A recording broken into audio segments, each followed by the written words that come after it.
Hello everyone, my name is Ambarish Sharma and I am here to talk about the best ways to manage your team's morale in these difficult and challenging times. As you know, most of our people who are working from home must be getting the feeling of anxiety because one, a lot of their colleagues would have been rendered terminated or they are on furloughs. At the same time, they are not getting the latest information from their organization about what's the next steps. So in order to ensure that the retained employees have a very good level of motivation, there are a few things which I think is absolutely important for leaders to do. Point number one, have regular channel of communication active. What it basically means is either get on a con call with them or have conference calls with the teams through Skype or other mediums.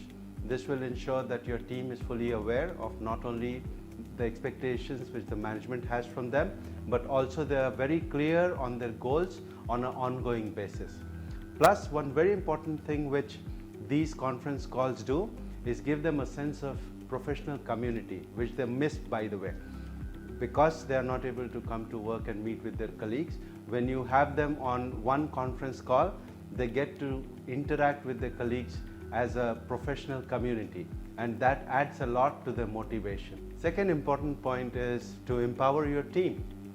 Empowering your team doesn't just mean that you give them a lot of work and expect them to submit it by end of the day or end of the week as per the deadline, but it also means that make them involved in the decision-making process.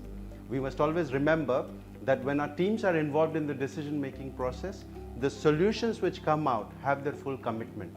And when your team is committed to deliver, they deliver the best.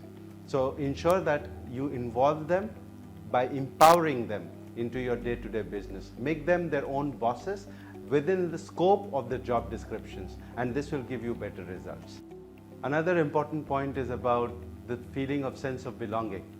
When you are taking major decisions and you don't involve your teams in these decisions, you don't really give them confidence. And that is leading to a lot of dissatisfaction at various levels, one of which could be the loss of confidence on the leadership and also uncertainty about the future. Every decision that you take will have consequences for your employees, especially in the current circumstances. Make sure that you let your teams see a bigger picture. Keep them involved in major structural changes in the organization. For example, if you're wanting to implement a shared services model, where obviously there will be some positions which will be made redundant, but at the same time, new responsibilities will be added to your employees' jobs. Make sure that they are part of the overall decision-making process so that you get a better buy-in, hence better results from them. Set expectations clear. This is one of the key components of the job of today's leaders. Things have changed and we all realize that. But what we need to do is make sure that these changes are reflected in the expectations that you have with their teams. Not only at the management level, where you sit and make decisions about the expectations that the management has from the teams on the ground, but also letting the teams on the ground know that the expectations have changed. How you do that is through revisiting your goal setting exercises and looking at each of the employees' goals, not only in terms of what they were doing as per their standard jobs, but also if there are elements which need to be added or deleted from their roles. Next point is about trusting your teams. It is an age-old practice to trust your teams. It becomes even more important in the current times. When you assign expectations, goals, and objectives to your teams, make sure that you trust them and don't ever doubt the fact that they are doing their best and they are aware what is expected out of them. When you trust your team, you encourage better performance. That happens only because trust brings more motivation, and each team member who feels motivated delivers better. The next important point is about fostering an open environment. Make sure that your employees feel open to coming up to you or to any of the team members in case they face any challenges or they get stuck. It means a lot to them, especially at this point, because they might be working from home and it has its own set of challenges. please ensure that whenever an employee calls you seeking your advice or asking for answers or solutions to difficult problems, you don't send them back without giving a proper solution, or at least make an attempt to answer to their queries or solve the problems. That will help a lot in the employee feeling that his points are important and he has somewhere to go when he gets stuck.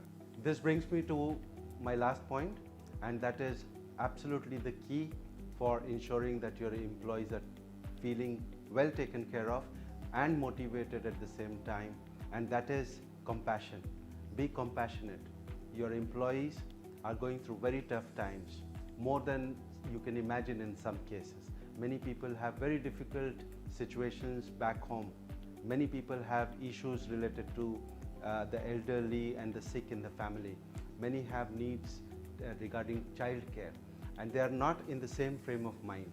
So you as leader have one of the greatest responsibilities to not add to their woes.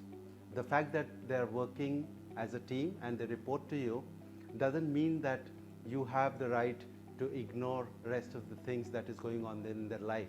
Now, I'm not saying that you should be aware of everything that's going on in their life, but if you know that some employees have had an occasion in their family, an event in their family, which has led to either a joy or a grief, be a part of it.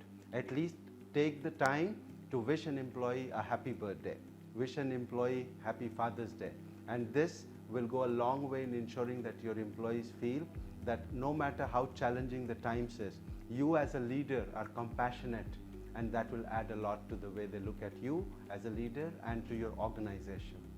These are some of the points which I thought are extremely important, and I am practicing them myself with my team, and I thought that the results which I am getting are phenomenal. Now, I'm not saying this only as a leader in the organization, but I look at it also from my employees' perspective. If I have to put myself in their shoes, I would definitely like my bosses and my management to follow some of these points, if not all. And that will motivate me to perform better, and it will ensure that my commitment to the organization remains intact. I hope you like the suggestions, and please feel free to comment. Thank you.